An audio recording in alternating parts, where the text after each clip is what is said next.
Alright, what's up yins guys? Time for another video. In this video, I have a ramble that I was going to include in this video that I don't even know if I'm even going to include it. But I'm going to tell you one thing without rambling about it by starting this off, is to say whether you're an atheist grifter or an Aleister Crowley occultist grifter or some kind of occultist grifter, or a diehard Christian conservative grifter, or diehard atheist grifter, what all those have in common is nobody cares about the real truth. They define the truth as how they see it according to their grift and according to their narrative, and so do their simps and their fans, and that's the whole point. But yeah, I rambled about that. I paused at a 4-minute ramble. I might pop it into this video some damn where, but you can say that shit is until you're blue in the face, but it's no point. But to tell you what this video is really about, and yeah, of course, at least the atheist grifters will be rolling their eyes, but well, the conservative grifters, the King James Bible thumpers, and the Aleister Crowley, the ones that rebel against mommy and daddy, you know, the King James Bible people. Oh, and there's people that believe that King James Bible is the only thing that's truth, and the way they interpret it is truth. But anyway, my point is to not ramble about this. Get right to it.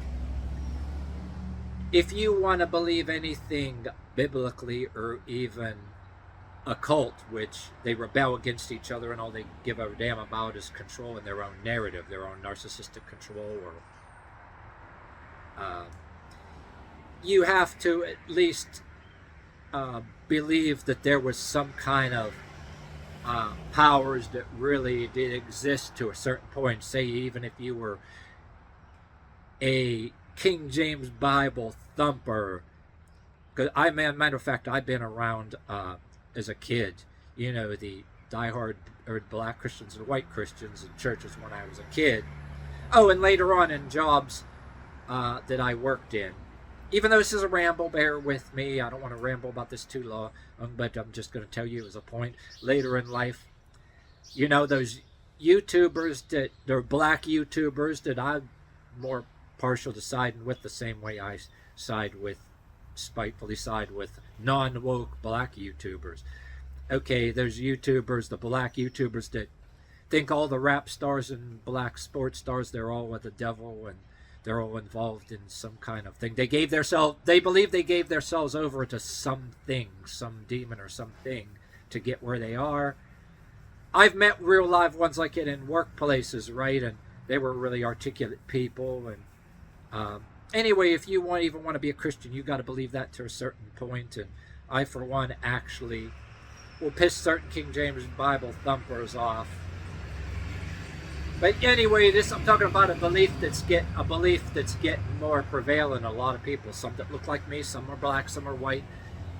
A type of belief that some people might be hating on me for, but there's people both black and white, because it is a kind of a occultic spiritual warfare. Okay, I'm not beating around the bush. I'm telling you, whether certain diehard Christians who think that those damn Left Behind movies are a fact and it's gonna all go down like that, they'll hate you for saying this. But even though they read about Nebuchadnezzar and all the idol worshippers, and yeah, I'll throw in parentheses Bohemian Grove in there if you've seen shit about that, and Burning Man and stuff. But anyway, you have to believe that even though okay, certain Christians believe it, but a certain aspect of this, but if you don't believe it their way, oh, you're gonna burn in the hell. You know, it's all about them, about what they believe. But anyway, not to beat around the bush, first, say even if you were somebody black or white watching this, that, you know, you swear like a ghetto truck driver, like people I work next to that can talk about things. If you're one of them people, you know what I mean? Because this affects other races, you know what I mean? There is a backwards opposite of the definition of a thing. I've preached that in my sovereign citizen videos. No, I wasn't clickbait per se, but all right. People are getting in these conflicts, whether it's atheism or Aleister Crowley occultism, to rebel against Christianity. And Christianity is, especially in your Old Testament Bible, it's interlaced with occultism and then voodoo. I mean, and it affects how, no matter who you are, whether you're a Jew, an Arab, people have Islam going on, and there are certain people who are pissed off will try to kill you if you speak against some other particular non-Christian religions, you know. But anyway, okay, it's why that I am very, I'm very big on condemning and rebelling against certain disturbing things I've seen in the Bible, which certain Christians that claim that they're pro-life or actually make an excuse for, and telling you should glorify as like a heroic deed, like Abraham, that was here, a disembodied voice that was going to sacrifice his son, but it never happened. But they got their narrative you want to believe in. I personally think I support Jesus Christ and don't deny Jesus Christ, but I believe that Jesus Christ and the blood of Jesus Christ and everything he did was meant to shut down any ritual involved in blood, shut down all kind of sacrifice. But a narrative for certain Christianity and TV Christianity, they still glorify blood sacrifices, and like you can, certain variations of the belief that you can put your sins onto a corpse of an animal, and like it's something that you can atone for before a Christ or Elijah or anybody, that blood was until, you know, there's certain beliefs before certain Christians, the self-righteous ones correct me, there's several beliefs about it out there, and any other kind of beliefs that you rebel against religion, like certain kinds of Satanism that, you know, all sacrificing something to get something, like an animal. You're a fucking idiot if you do that anyway, but I don't think that you're required to evangelize Christ to certain people, forceful way, like like Christ is a space lord demanding worship. But yeah, so anyway, you know, this is a bunch of a ramble, but you got this far as yeah, Christianity in certain ways is interlaced with a voodoo and occult thing, not in a bad way, and it's not like Satanism. You should condemn that Aleister Crowley nonsense. Those people on YouTube talk about, oh, Aleister Crowley, some big prolific. No, Aleister Crowley was a fucking delusional, drug-induced delusional idiot who squandered all daddy's fortune and wound up miserable and broke. What kind of hero is that? And they cherry pick his shit because they want to rebel against mommy and daddy, who was the Bible thumper or Christian, you know, in church, but in the house they screamed, chain smoked, and used the F-bomb at them every 15 minutes and threw dishes at each other. These kids be believing. Yeah, this sounds like a ramble, but anyway, I'm just gonna throw at you something that I was gonna make in a separate video if you got this far. Yes, Jesus Christ was meant to shut down all rituals involving blood, and it could have been a lot worse than the Inquisitions later. You don't want, yeah, you go on and on about the Inquisitions that happened later, because all these people, of course, Catholic Church and all that, hijacked their religion to control people.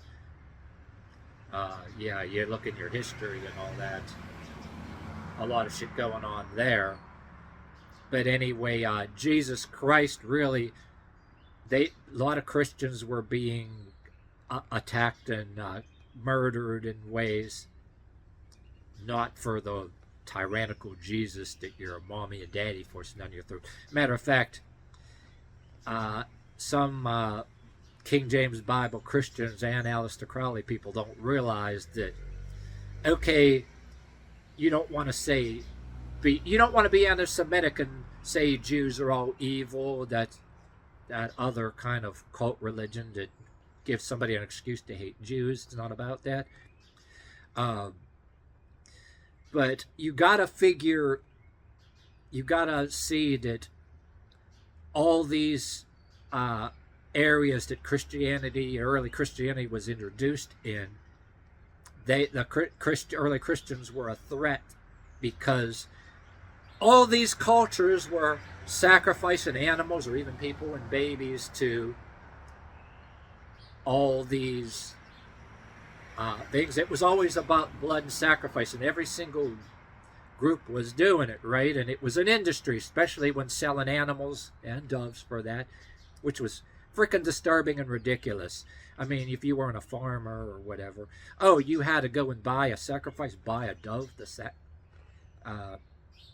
but the King James Bible defend like it was a right thing to do. No, it was a hustle. Put it that way. But anyway, another things that I would say a whole video about too. You want to talk about the Old Testament? Yeah, right after I said, yeah, Christianity, even after the death of Christ, became a threat to the animal sacrifice industry. It was an industry and a hustle, and they were making lots of money.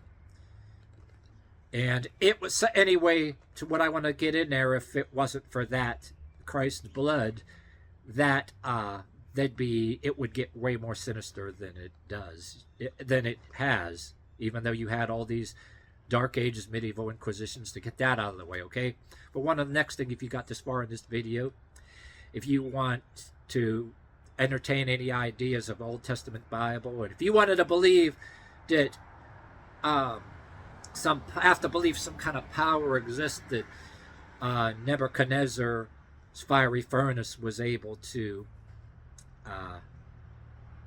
the fiery furnace of Nebuchadnezzar had no match for them three guys, you know what I mean? They came out unscathed. God protected them.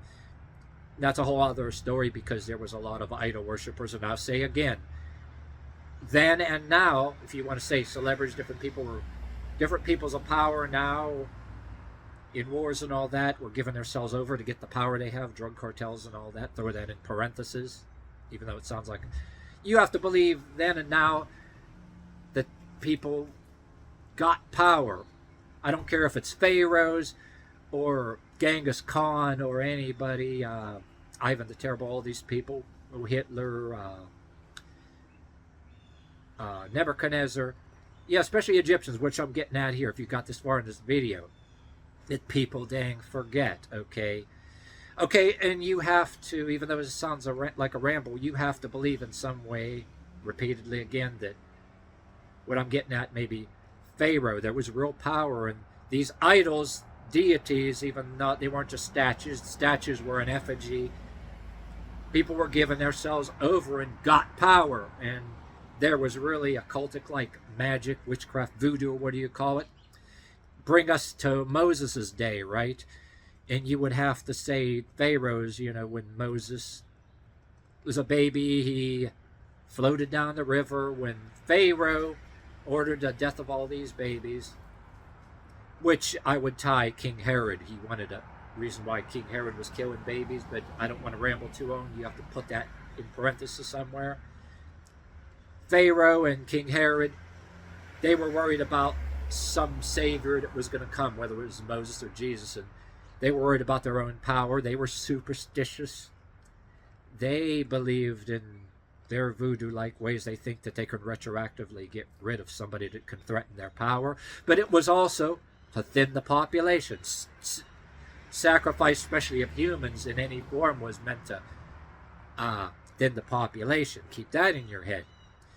And they were giving themselves over to something, and they did get power. So anyway, when you come to Moses, which, you know, you got the popular narrative of Moses is, are the King James Bible thumpers right in some ways? Yes and no. But if you're against their narrative, you're wrong. But you got to realize What was Moses? What did Moses believe he was when he grew up, from when he was a baby to up until, like in the Charlton Heston movie, he found out who he really was, let my people go and all that stuff.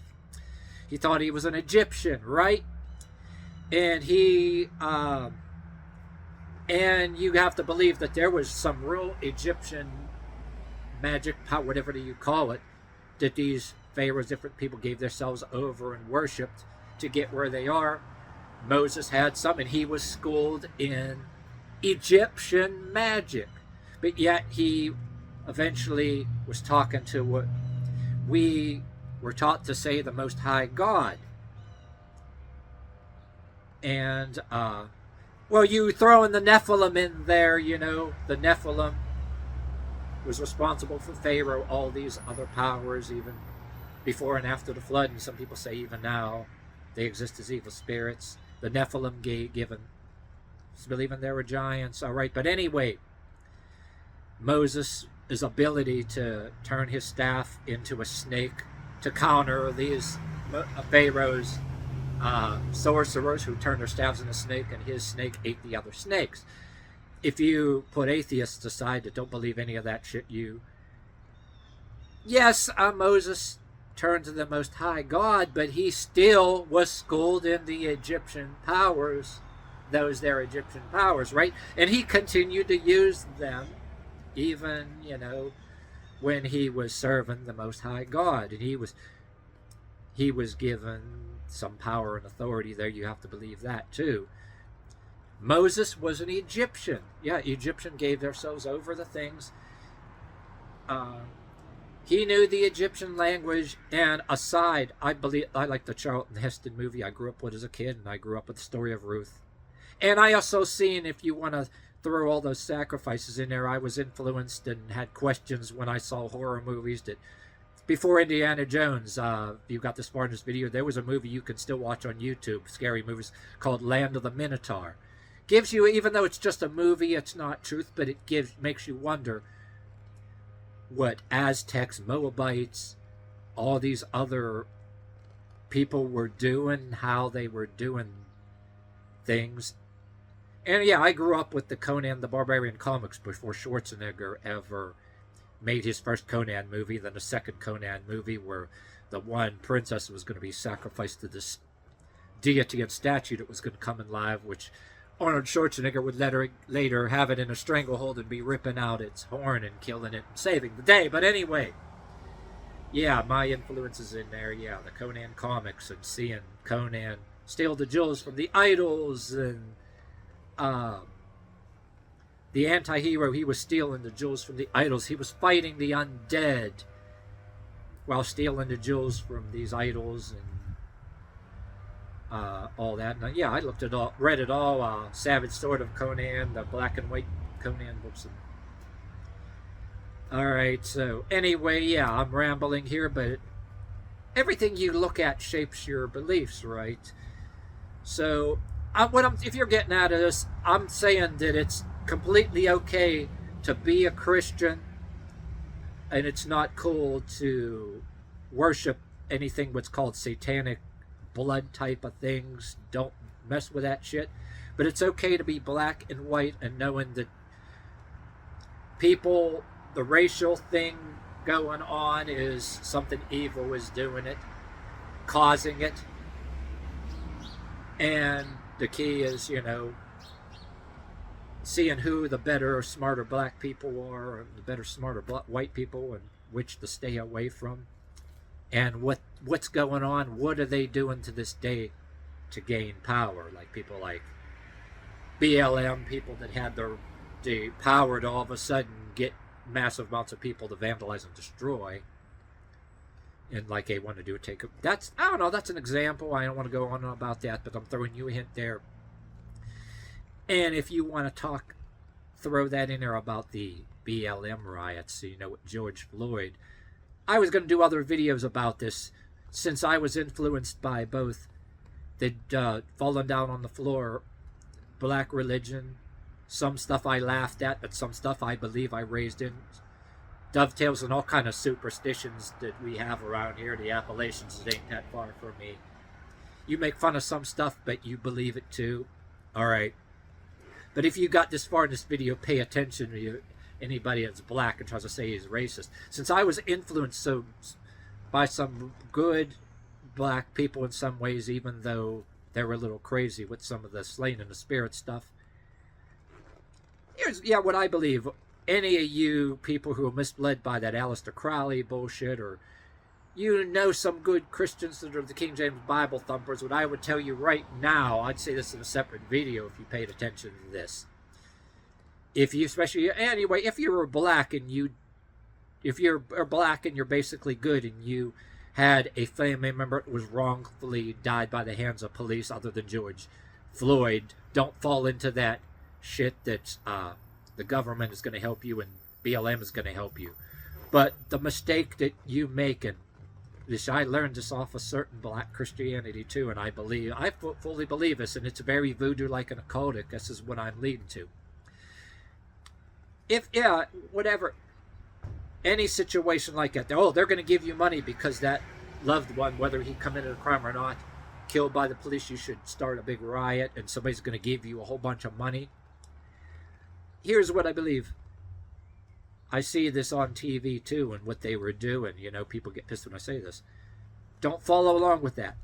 Do not, I repeat, do not, never, never, never, never, even if you're black or white, especially if you're black, saying it's certain kinds of black Christianity that I agree with why I'm saying this. Never, never, never, never, if you had a loved one or somebody that maybe in some ways was wrong, was wrongfully killed by police. Matter of fact, to tell you right now, I'll slip it in there, I actually was way more pissed off about that autistic black gentleman that they brought the police an ambulance and injected with ketamine and killed him. That was fucking mishandling. I didn't give a shit about George Floyd, but going back to George Floyd, how they were turning him into deity. You could be tempted but being given money, but you should be careful what the hell you're giving yourself over to. I shouldn't beat around the bushes, get right to the point. Okay, I'm go back with the never, never, and do not again. Don't be tempted to ever just totally consent to giving up the likeness of that dead loved one to anybody where you're consenting to, or implied consent to, let them use the likeness. There's also legal and copyright reasons for sports stars and rap stars, or even white people, different people like this. Legal suing and stuff like that. But in a legal way, they're going to promise you money, put a bunch of money under your nose, and they're giving you more money. What I'm getting at, what are you giving yourself over, and what are you giving that dead relative's soul or image over to? Should you, just for a handful of money, give over, totally consent? I think that one black gentleman I look on YouTube, just his I'll use his expression, just give it up willy-nilly, let him just to do whatever, without being shrewd and without retaining and keeping your right to withdraw that consent, okay? So there's legal ramifications, and I don't care if people get pissed at me or not, but there is a certain type, what I've learned off of this stuff about what I particularly think about Christianity. They probably wouldn't like the way I say it, but yes, it's all out there laced with voodoo. It's just certain ways you're not allowed to say it, right? I mean, watch who you hang with, but I personally, I could have got to the point with us rambling, but Styx Hexenhammer, the guy Styx Hexenhammer 666, I don't know what he would think of this, and I don't care whatever, but if he talked about this some way, it would be cool, even with the scrutiny he's under now, but I'm thinking he probably wouldn't go this avenue. Don't fit his narrative. I could be right, or I could be wrong, but and this video is a little long, but I know certain people, me, see this. But I should take this out as and put it in a separate clip. I mean, because of what went on in 2020 about George Floyd. Okay, this is not just a bunch of rambling. This is one of the reasons why, matter of fact, I should just say it separately in a video, that why I side with the non-woke black YouTubers. It's based on my beliefs there too, because I'll side with them, because even more of those black YouTubers should be saying this right off there. Maybe I should just cut this out of here and splice it and make a separate video. I don't know, but or timestamp. You know what? I should timestamp it in this video when I post this, so that you know where to say it. But like anyway, I had conversations like this to certain people that were black that I work next to, that swear worse than ghetto truck drivers and sailors, and I do also, and they agree with this shit. That I don't want to say, you can be white too, but I think especially if you're black, and even if you swear a little bit or swear like crazy, or you can't stand religion, there is something I believe you should stay away from if you have a relative, whether they committed a crime or they didn't, or accused of a crime and they died. Stay away from that political sensationalized protest shit, and do not, never, don't do what those people are doing, is consenting and giving up the rights of giving them permission. Don't give them full permission to use the likeness of that dead family member. Don't do that shit. I mean, because it's very, even though the people are doing it, they're getting more money than you. They promise that they can get you money, a handful of money, but they're getting more money than you are and all that. They don't care about your dead family member. They care more about all the money they're getting, and they're exploiting that dead family member. It's con artistry, and yes, laced with voodoo. Both white people and black people couldn't pretend to even be Christian, but be in a church and even be a preacher, but be a bigger voodoo practitioner than a Christian. Well, yeah, Catholics and popes the same damn way, but yeah, this is a ramble here, but yeah, giving up. This is like a very big thing if you're black or white or Christian, or you ever entertained any of that occult shit. And even these people with that Aleister Crowley nonsense that I don't care for. You never should give up the likeness of a dead family member to anybody. Don't consent to giving them unlimited use of that likeness. Never do that. There is a lot of heavy reasons why you should not do that. I mean, that's why I should have been stressing that, right in 2020 when that was going on. But I have a life too, YouTube isn't my life, and I look at all kind of different things, but that's my belief about it. But yeah, I was originally gonna, just talk about just the Moses part of it, but I threw a bunch of things in there, you know what I mean? But I'd probably splice that up, but anyway, yeah, I wanted to throw that in there because it ended up being a bunch of stuff that you could make totally whole videos about. But okay, if you even watched the Charlton Heston movie, Moses grew up believing he was an Egyptian, and everybody knows that, but he also was highly schooled in Egyptian magic before he turned to the Most High God. And what I would also tell you too, look in the Jubilees version of Genesis and Exodus, the version about the plagues, which shows you that Old Testament, as far as what we see as Christianity, was interlaced with voodoo, Egyptian magic, and a lot of other kind of magic.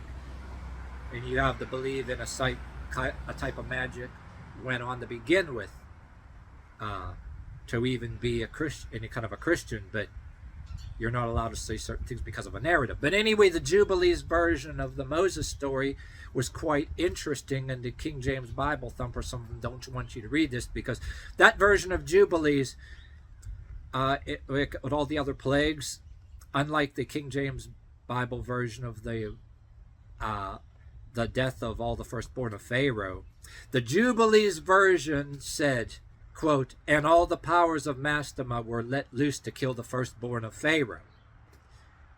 And yes, that was true.